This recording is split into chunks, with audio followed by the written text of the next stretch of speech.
Today's video is all about the silent impact of kidney and liver problems and how they can be so well treated.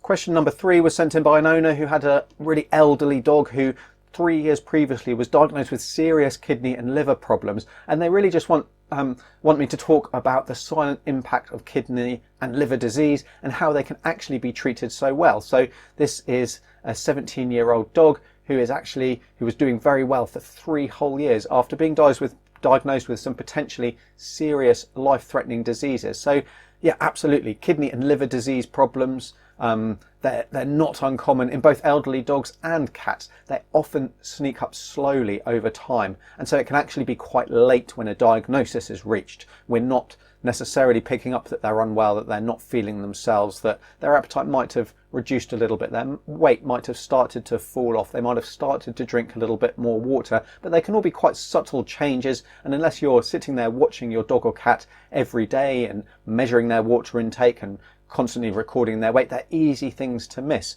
And the liver and kidneys, they're crucial organs that affect every part of the body. So, that said, the most common signs, like I say, we get an increased thirst, an increase in urination.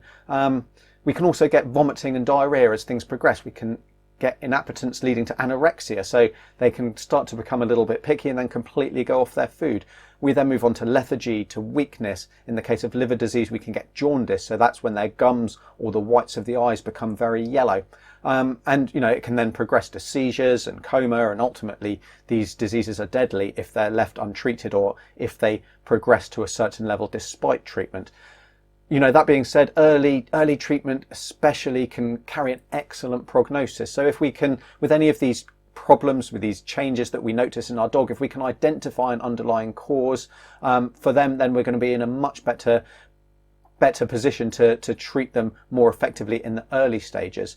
That can involve dietary management. It can involve techniques to maintain hydration, so getting your dog or cat to drink more water or changing them onto a wet diet.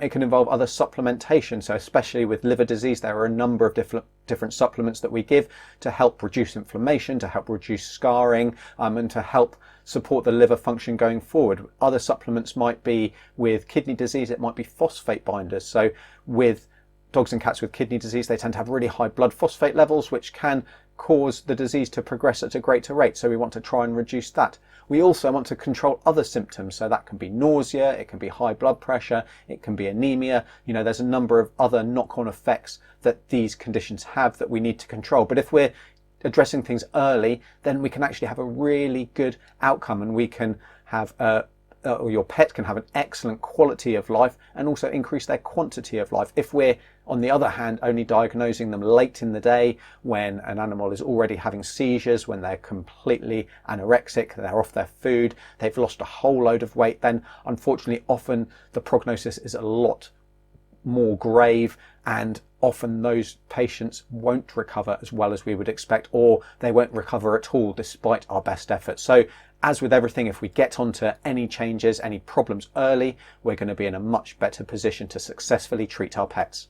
You've been watching the Dr. Alex Answers video podcast. Remember to subscribe and head over to dralexanswers.com for any links, downloads, and get your question answered.